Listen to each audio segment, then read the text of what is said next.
함께 고백합니다. 슬픈 마음 있는 사람 예수 이름 믿으며 영원토록 변함없는 기쁜 마음 얻으리. 우리 같은 가사를 한 번 더요. 슬픈 마음 있는 사 예수 이름 믿으면 영원토록 변함없는 기쁜 마음 얻으리. 예수의 이름은 세상의 소망이요. 예수의 이름은 천국의 기쁨일세. 아멘. 우리 2절로 함께 고백하실까요? 거룩하신 주의 너의 방패 삼아라. 환난 시험 당할 때에 주께 기도드려라. 예수의 이름은 세상의 소망이요. 아멘. 예수의 이름은 천국의 기쁨이. 예수의 이름은 세상의 소망이요. 예수의 이름은 천국의 기쁨일세. 아멘. 우리 그 이름을 계속해서 찬양하기를 원합니다. 3절과 4절로 찬양합니다. 존귀하신 주의 우리 기쁨 되도다. 주의 품에 안길 때에 기뻐 찬송 부르리. 우리 갈 길 다간 후에 보좌 앞에 나아가 왕의 왕께 경배하며 면류관을 드리리. 예수의 이름은 세상의 소망이요. 예수의 이름은 천국의 기쁨. 그 기쁨의 이름을 다시 한번 고백합니다. 예수의 이름은 세상의 소망이요. 예수의 이름은 천국의 기쁨이. 천국의 기쁨일세. 천국의 기쁨이. 천국의 기쁨일세.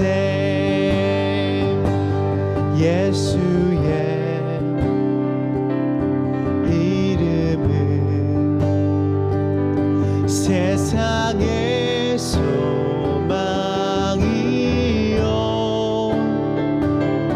예수의 이름은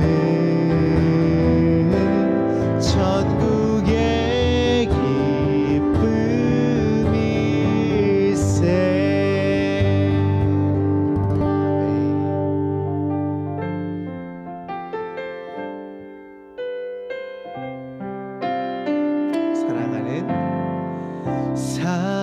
사랑하는 나의 아버지, 이름 높여드립니다.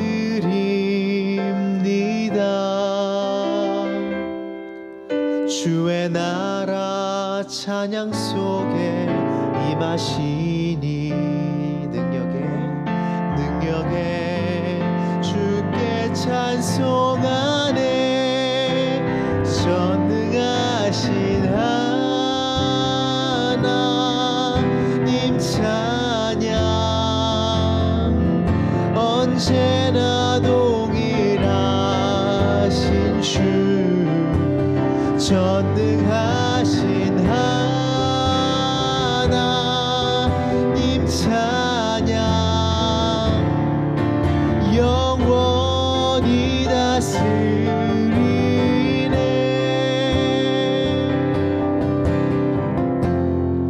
한 번 더 사랑하는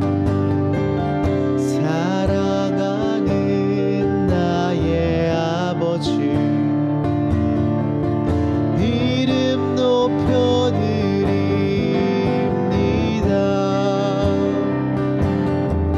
주의 나라 찬양 속에 임하시니 능력에 주께 찬송하네. 전능하신 하나님 찬양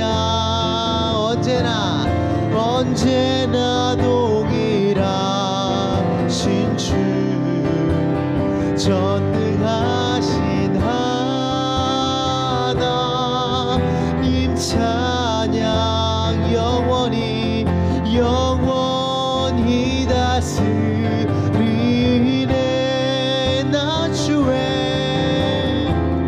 나 주의 이름 높이리. 나 주의 이름 높이리. 하늘 높이 들린 깃발처럼 주의 이름 높이리. 전능하신 하나님 찬양 언제나 동일하신 주 전능하신 하나님 찬양 영원히 다스리네.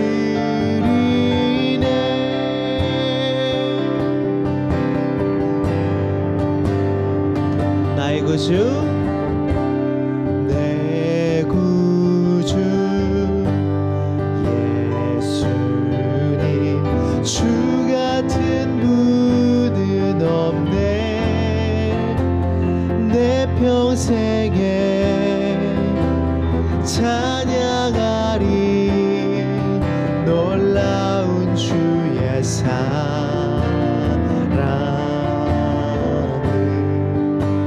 위로자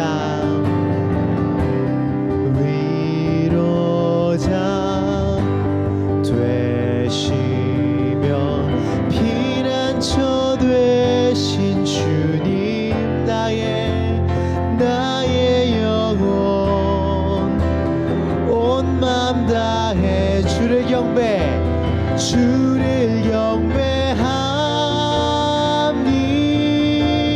다 온 땅이여 주님께 외쳐라. 능력과 위엄의 왕 되신 주 산과 바다 소리쳐 주의 이름을 높이리. 주행하리 기뻐 노래하며 영원히 주님을 사랑하리라. 신실하신 주의 약속 나 받았네. 우리 마지막으로 한 번 더 고백합시다. 온 땅이여 주님께 비춰라. 능력과 위엄의 왕 되신 주, 산과 바다 소리쳐 주의 이름을 높이리.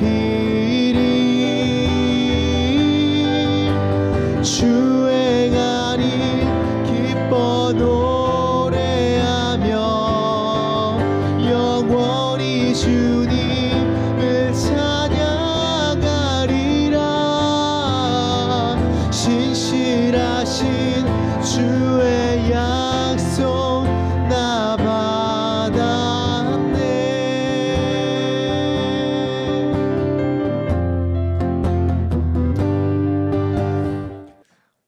오늘 본문 말씀은 우리가 잘 아는 말씀입니다. 물이 변하여 포도주가 된 사건. 이 사건을 우리가 조금 한마디로 말하면 새로운 질서를 창조하시는 예수님에 대해서, 새로운 질서를 창조하시는 예수님에 대해서 요한이 기록하고 있습니다. 이것은 여러 가지 의미로 우리에게 의미가 있습니다. 이 글을 쓴 요한은 이 요한복음의 가장 앞부분에 예수님이 이 물을 포도주로 만드신 사건을 통해서 새로운 역사를, 새로운 질서를 창조하고 계심을 우리에게 보여주고 있습니다. 오늘 이 본문에 가장 먼저 사흘째 되던 날 이렇게 이야기합니다. 그냥 예수님이 가나 혼인잔치 가셨을 때라고 할 수도 있는데 굳이 사흘째 되던 날에라고 이야기를 합니다.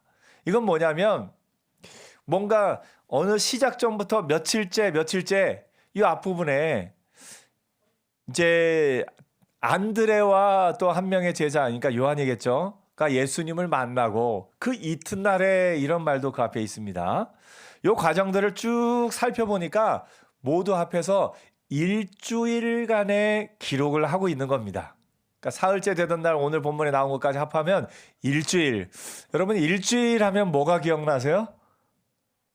네, 하나님이 천지를 창조하신 역사가 6일 동안 창조하시고 7일째 안식하셨던 그 역사가 기억나죠? 요한은 이 일주일의 과정을 쭉 하면서 하나님이 온 지구를 만드시고 이 땅 가운데 창조의 역사를 이루셨던 것처럼 예수님께서 새로운 창조의 역사를 시작하신다라는 것을 마음에 담고 이 일주일의 역사를 기록하고 있다라고 우리가 이해할 수 있습니다. 요한은 특별히 이 요한복음은 누구를 대상으로 쓰여졌다고 그랬습니까? 요한복음은 예수를 이제 전하는데 이방인들, 헬라인들, 그러니까 마태복음은 주로 누구들을 대상으로요? 유대인들을 대상으로 기록했기 때문에 마태복음 첫 장부터는 뭐부터만 얘기하냐면 아브라함부터 누가 낳고 누구를 낳고 그 계보가 중요했어요. 다윗 왕으로부터 누가 이렇게 이어져서 예수님에게 왔다. 이게 마태복음의 처음의 시작입니다. 근데 요한복음은 이방인들, 그러니까 구약의 그것을 잘 모르는 이방인들에게 예수님에 대해서 이야기를 합니다. 그래서 이 요한복음 처음부터 뭘로 시작하면 태초에 말씀이 계시니라 하면서 이 예수님의 태어나신 예수님의 사역이 태초부터 준비되었다라는 것을 이야기를 합니다.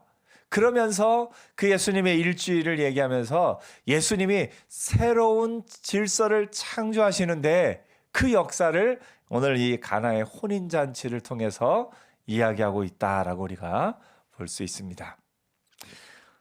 이 사흘째 되던 날, 무엇으로부터 사흘째 되던 날이냐면 나다나엘을 만난 후부터 사흘째 되던 날입니다. 나다나엘은 여러분 우리가 지난번에도 제가 나누었습니다만 예수님의 12제자 가운데 나다나엘이라는 이름이 정확하게 소개되지는 않았습니다. 하지만 그 가운데 이 빌립과 나다나엘이 오늘 이 요한복음에도 같이 이렇게 나오듯이 예수님이 12제자를 소개할 때 빌립 바로 옆에 누구를 소개하냐면 바돌로메를 소개합니다. 그것은 뭐냐면 바돌로메는 뭐라고요? 돌로메의 아들. 그러니까 우리가 그 아들을 알기 전에 누구를 먼저 알면은 누구의 아들이라고 소개합니까? 그 아버지를 먼저 알면. 우리도 흔히 그렇게 얘기하지 않습니까? 오늘 우리 이제 권영일 성도 가정에 아이가 태어났는데 그 아이를 이름으로 알기 전에 먼저 뭐라고 소개합니까? 아, 권영일 성도 딸이. 예. 그러니까 그 아버지를 먼저 알고 자녀를 알면 아버지의 이름을 먼저 우리가 기억하지 않습니까? 그래서 이 돌로메의 아들이다. 그러니까 그 아버지를 먼저 알았던 것 같습니다. 그리고 그 나다나엘의 고향이 어디냐면 가나예요. 그러니까 오늘의 이 혼인잔치는 이 돌로메의 아들, 그러니까 돌로메 집안의 잔치였을 수도 있어요. 그래서 이 가나의 혼인잔치에 예수님과 예수님의 어머니도 또 같이 가는 것도 그런 의미가 있습니다. 그러니까 미리 알고 있던 집안이었고 그 집안의 아들, 돌로메의 아들이었다라고 우리가 이렇게 여러 가지 이제 정황을 봤을 때 우리가 그렇게 이해할 수 있습니다. 중요한 건 뭐냐면 이미 알고 있던 그 집안에 예수님도 가셨고 예수님의 어머니도 가셨고 그곳에 혼인잔치가 있었다라고 우리가 이해할 수 있습니다. 요한이 또 하나 이 혼인잔치를 통해서 예수님의 사역이 시작되었다라는 것에 굉장히 큰 의미가 있습니다. 왜냐하면요, 당시에 이 이방인들의 세계에 있어서 어떤 새로운 종교를 이렇게 활동을 소개할 때 보통은 뭐냐면 약간은 금욕적인, 그리고 그 당시 문화에서는 좀 이렇게 수도원적인 어떤 공동체를 소개할 때가 많이 있습니다.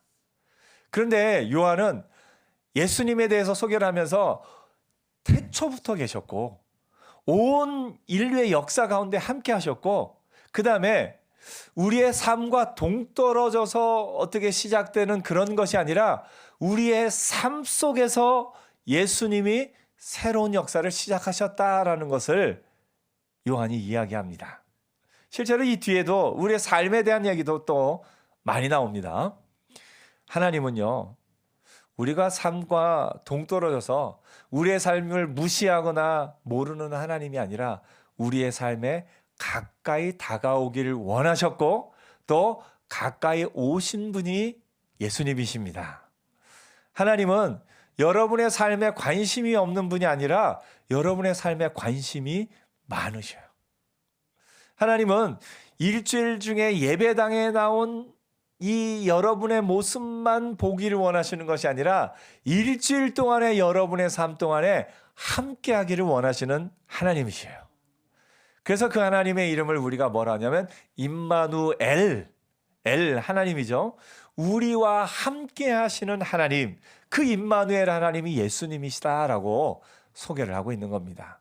그래서 그 하나님은 태초에 창조하신 하나님이셨는데 그 말씀이 육신이 되어 우리 가운데 거하셨고 그 하나님은 우리의 삶과 전혀 관계없이 어떤 새로운 역사를 이루시는 하나님이 아니라 우리의 삶의 혼인잔치에 참여하셔서 혼인잔치를 변화시키면서 하나님의 새로운 역사가 시작된 것처럼 우리의 삶 속에서 새로운 질서, 새로운 역사를 시작하는 분이 하나님이시다라는 것을 오늘 요한이 이야기하고 있는 겁니다. 옆에 한번 이야기해 주세요. 하나님은 집사님의, 권사님의 삶에 관심이 많으십니다. 아멘. 하나님은 우리의 삶에 관심이 많으셔요. 우리의 삶과 동떨어져서 있는 분이 아니라 우리의 삶 속에서 하나님이 우리의 삶을 통해서 하나님의 역사를 이루기를 원하셔요. 근데 하나님은 억지로 이루기를 원하지는 않으셔요. 억지로 우리를 이렇게 움직이기보다 우리가 스스로 하나님의 뜻을 깨닫고 하나님의 계획을 깨닫고 그 하나님의 계획에 동참한 자로서 그 하나님의 역사를 이루는 자로 살아가기를 원하십니다. 오늘 여러분, 우리의 마음의 소원은 뭐냐면 나를 통해 하나님의 새로운 질서가 이 땅 가운데 이루어지는 것, 이게 우리의 마음의 소원입니다. 오늘 여러분, 하나님의 뜻을 깨닫고 그 하나님의 뜻을 이 땅 가운데 이루는 자로 사는 저와 여러분 되기를 축복합니다. 우리 교회 표가 이제 계속되는 표는 뭐냐면 천국을 우리가 누리고 천국을 전하는 교회가 제가 개척할 때 마음에 품은 표어입니다. 하나님의 천국을, 그러니까 간단하게 줄여서 천국이라 했지만 이 천국은 뭐냐면 하나님의 나라입니다. 우리의 믿음은 뭐냐면 이 땅 가운데 하나님이 이미 예수님을 통해서 시작하신 하나님의 나라를 우리가 누리는 것. 그러니까 죽은 이후에 천국 가는 것뿐만 아니라 이 땅 가운데서도 천국을 누리며 사는 삶이 우리의 삶인 줄 믿습니다. 우리가 말씀대로 사는 건 이 땅에 천국을 누리는 삶이에요. 또한 우리의 삶은 그 천국을 전하는 삶입니다. 천국을 전하는 거예요. 하나님의 나라를 전하는 거예요. 그래서 다 같이 해볼까요? 천국을 누리는 교회, 천국을 전하는 교회. 아멘. 우리의 삶은 천국 하나님의 나라를 누리는 삶이고 우리의 삶은 천국 그 하나님의 나라를 전하는 삶입니다. 그래서 예수님이 시작하신 그 새로운 질서는 우리의 일상생활과 무관하지 않습니다. 우리의 일상생활이 이 예배당에서만 이루어지는 것뿐만 아니라 우리의 삶 속에서 삶의 작은 순간순간들 가운데 하나님이 지금 나에게 무엇을 원하실까? 하나님이 지금 나에게 무엇을 하기를 원하실까? 무엇을 기뻐하실까? 그래서 사랑하며 기뻐하며 감사하며 용서하며 칭찬하며 격려하며 힘을 주로 사는 우리의 삶이 바로 이 예수님이 시작하신 새로운 질서 안에 살아가는 삶인 것을 보게 됩니다. 예수님은 어떤 예수님이에요? 새로운 질서를 창조하신 예수님이고 예수 믿는 우리의 삶은 어떤 삶이에요? 그 새로운 질서 안에서 살아가는 삶인 것을 보게 됩니다. 그래서 저와 여러분에게는 예수님으로 말미암아 새로운 질서가 우리 속에 시작되었고 또 그 새로운 질서를 살아가는 삶이 우리의 삶인 줄 믿습니다. 오늘 이 본문에 한 가지 예수님의 어머니의 역할에 대해서 제가 잠깐 언급을 좀 하고 싶습니다. 왜냐하면 예수님의 어머니의 역할에 대해서 조금 오해하고 있는 부분들이 우리가 많이 있기 때문에 그렇습니다. 여러 가지 설교를 통해서 예수님의 어머니가 어떤 역할을 했는지에 대해서 이제 본문의 본래 의미와는 조금 다르게 해석되기도 하고 본문의 의미를 좀 넘어서서 이렇게 해석되기도 합니다. 제일 잘못된 해석은 뭐냐면 이제 가톨릭 전통과 그런 곳에서는 이 본문을 해석하면서 예수님의 어머니의 마리아가 실질적인 기적을 이루었다라고 오해하기도 합니다. 그러니까 예수님의 어머니에 대해서 너무 과한 능력을 그 어머니에게 부여하는 경우가 있습니다. 예수님이 하나님이신 거지 예수님의 어머니가 어떤 기적이나 이적을 베푸는 어머니인 것은 아니다라는 거 우리가 먼저 이렇게 생각하고 가야 됩니다. 기적은 예수님이 만드신 것이지 예수님의 어머니가 만든 것은 아니다라는 것 동의하시죠? 예. 예수님의 어머니는 굉장히 귀한 그 마리아의 믿음은 굉장히 귀한 믿음이었지만 마리아가 신적인 대상이 되거나 마리아가 어떤 신적인 능력을 지닌 사람으로 오해되어서는 안 된다라는 걸 먼저 한번 염두에 두고요. 마리아의 이 모습을 한번 봅니다. 포도주가 떨어졌습니다. 마리아는 이 잔치에 그 부모를 알기 때문에 잔치에 참여를 했어요. 포도주가 떨어진지라 예수의 어머니가 예수에게 이르되 저들에게 포도주가 없다 하니 이때 이 어머니가 예수님이 기적을 베푸실 것으로 생각을 했을까요? 아니면 그냥 예수님에게 포도주가 없다라고 이야기한 걸까요? 이 두 가지 해석이 다 가능합니다만 기본적으로는 예수님의 이 다음 답을 보면요. 예수님의 이 다음 답이 어떻게 보면 마리아도 놀랄 만한, 마리아가 이야기한 것과는 전혀 다른 답이 나왔어요. 예수님이 뭐라고 말씀하셨냐면 여자여 나와 무슨 상관이 있나이까 내 때가 아직 이르지 아니하였나이다. 예수님의 어머니는 단순히 현상을 이야기한 거일 수 있습니다. 그냥 포도주가 떨어졌다. 그러니까 마리아에게 예수님은 장남이죠.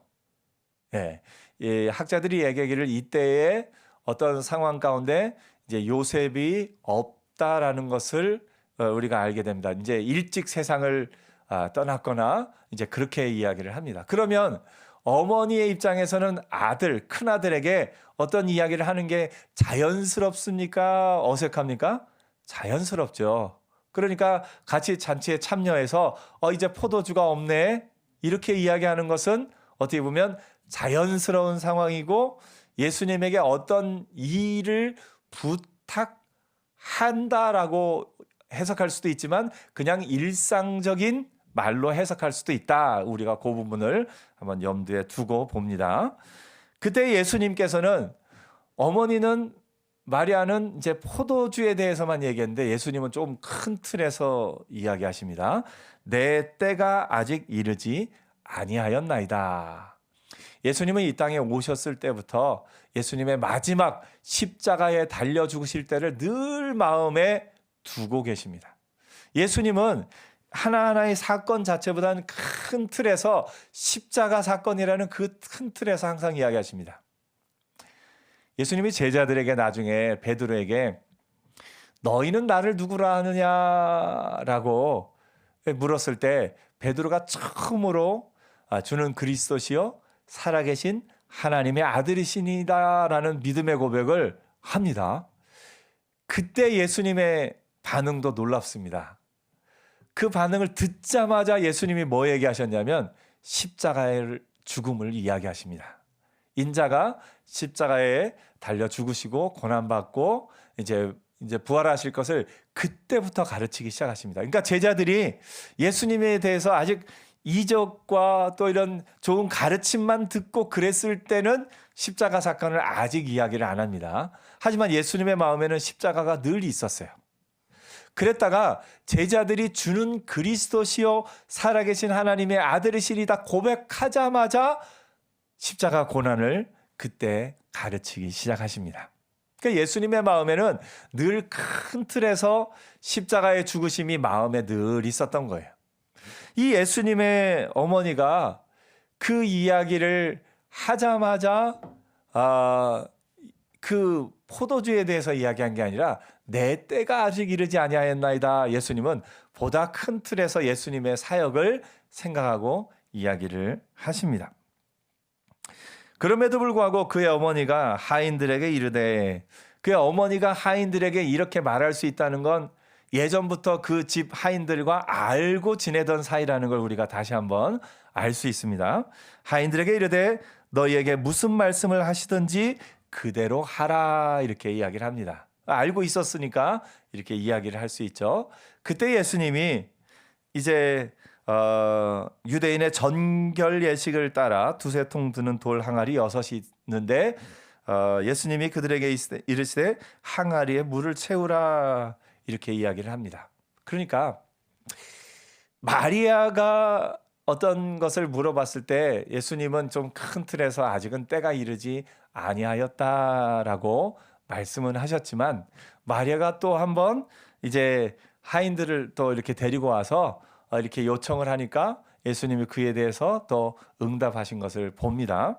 이 부분도 우리가 또 하나 이제 원어를 볼 때 조금 다르게 해석되는 건 뭐냐면 그 돌 항아리가 6개 있죠. 돌 항아리는 왜냐하면 흙으로 빚은 항아리가 아니라 돌로 만든 항아리예요. 그러니까 정결례식에 사용되는 항아리는 흙으로 빚은 항아리는 안 돼요. 왜냐하면 오염되기 쉽고 깨지기 쉽기 때문에. 돌로 만든 항아리는 이제 오염되지 않고 이제 쉽게 깨지지 않는 항아리였습니다. 꽤 컸어요. 두세 통 드는 돌 항아리 한 두세 통 하면 한 100리터 정도 얘기한다고 그래요.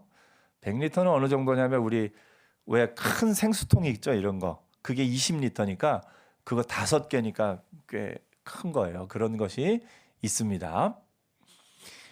정결 예식에 사용되는 항아리다라고 기록한 부분이 좀 요한이 의미 있게 기록을 합니다. 정결 예식에 드는 항아리. 그 6통에 물을 채우라 하신즉 물을 채웁니다. 정결 예식에 사용되는 항아리에 가득 채웁니다. 그리고 나서 예수님이 이제는 떠서 연회장에게 갖다 주라. 이 원어를 자세히 살펴보면 그 전까지는 떠서 항아리를 채운 거고 이제는 떠서 연회장에게 갖다 준 겁니다. 이게 무슨 얘기냐면 항아리에 있는 물을 연회장에게 갖다 준 말이 아닙니다. 이 항아리에 있는 물은 뭐에 사용되는 물이냐면 정결 예식에 사용되는 물이에요. 그러니까 여태까지는 떠서 6통을 채운 거고요. 이제는 떠서 연회장에게 갖다 준 겁니다. 이 차이를 아시겠어요? 그러니까 정결 예식에 사용되는 그 통에 있는 물을 가져다 준 게 아니라 정결 예식은 있는 통은 따로 떠서 채우고 이제는 떠서 갖다 주는 겁니다. 이 동사와 원어 자체가 그렇게 우리가 해석할 수 있습니다. 물론 해석에 대해서는 조금 더 이제 그 내용들은 복잡하지만 제가 왜 이렇게 말씀을 드리냐면 요한은 큰 틀에서 그가 처음 시작할 때부터 태초에 그러니까 하나님의 창조 역사를 마음의 염두에 두고 태초에로 요한복음을 시작합니다. 그리고 그가 세례 요한을 통해서 예수님을 만나고 이튿날 또 사흘째 되던 날 하면서 7일간의 역사를 기록합니다. 그러면서 예수님의 공생의 사역의 첫 부분을 하나님이 이 세상 가운데 물리적인 창조를 하셨듯이 예수님이 이 땅 가운데 새로운 창조의 역사를 이루신다라는 것을 이 가나의 혼인잔치를 통해서 이야기를 합니다. 동시에 구약의 율법과 구약의 정결례 그 모든 것을 가득 채우고 이제는 그 구약의 정결례식과는 다른 새로운 물이 포도주가 되는 새로운 변화의 역사를 예수님이 시작하신다라는 것을 이 요한이 기록하고 있습니다. 그러니까 이 요한의 기록의 핵심은 뭐냐면 하나님이 새로운 이 땅의 역사를 창조하셨듯이 그 하나님이신 예수님이 말씀이신 예수님이 이 땅 가운데 새로운 질서, 새로운 창조를 이루셨다. 메시아로서 그 일을 이루셨다라는 것을 이제 요한이 이야기하고 있는 겁니다. 고린도전서 5장 17절에 말하고 있지 않습니까? 그런즉 누구든지 그리스도 안에 있으면 새로운 피조물이라. 이전 것은 지나갔으니 보라 새 것이 되었도다. 오늘 여러분 이 요한은 이뿐만 아니라 이 뒤에 성경에 옛 성전을 허물고 새 성전이신 예수님이 또 새로운 역사를 이루신다라는 것도 이야기를 하고요. 또 이 요한이 그 뒤에 계속해서 예수님에 대해서 이야기하면서 이 야곱의 우물가의 여인 얘기를 하면서도 야곱의 우물이나 그런 우물이 아니라 예수님이 생수가 되신다. 또 예전에 예배하던 장소 예루살렘이나 이 산에서 예배하는 것이 아니라 영과 진리로 예배할 때가 이를 것이다. 요한은 곳곳에서 그런 예수님의 새로운 창조 역사를, 새로운 질서를 만드시는 역사를 이야기하고 있는 것을 보게 됩니다. 오늘 이것이 우리에게 어떤 의미가 있습니까? 우리의 삶에 예수님이 만드신 새로운 질서, 새로운 창조가 예수 믿는 우리에게 시작되었고 이루어지고 있습니다. 오늘 여러분, 우리는 어떤 사람들이냐면 예수님이 만드신 새로운 질서에 들어가 살고 있는 사람들입니다. 우리는 이 세상의 질서를 따라 사는 사람들이 아니라 예수님이 만드신 새로운 질서에 따라 사는 사람들입니다. 그리고 예수님이 새로운 창조를 이루셨듯이 우리도 우리의 삶 가운데 새로운 창조, 하나님의 뜻을 이 땅 가운데 이루며 창조의 역사를 만들어가는 사람들인 줄 믿습니다. 여러분은 그래 사명자들이에요. 어떤 사명자냐면 예수님의 새 질서 안으로 들어간 자로서 이 땅 가운데 예수님의 질서를 만들며 사는 사람들입니다. 이 땅의 질서는 뭡니까?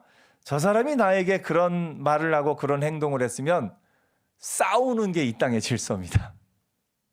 그 사람이 나한테 그렇게 했으면 내가 상처받는 게 이 땅의 질서고요. 화를 내는 게 이 땅의 질서고요. 싸우는 게 이 땅의 질서입니다. 그런데 예수님이 시작하신 새로운 질서는 상처를 안 받습니다. 오히려 용서하고요. 사랑하고요. 새로운 관계를 만들어가는 것, 이것이 예수님이 이 땅 가운데 만들어주신 질서입니다. 상처를 주는 사람이 있는 게 아니라요. 상처를 받는 사람이 있고요. 그 상처를 또 이렇게 극복하는 사람이 있고요. 그 상처를 넘어서는 사람이 있는 겁니다. 오늘 여러분, 저와 여러분은 예수님이 만드신 새로운 질서 속에 살아가고 있는 줄 믿습니다. 그래서 내 삶의 반응이 세상의 질서대로 반응하는가? 예수님의 질서대로 반응하는가? 내가 물처럼 살고 있는가? 포도주처럼 살고 있는가? 우리의 삶을 돌아보는 은혜가 있기를 바랍니다.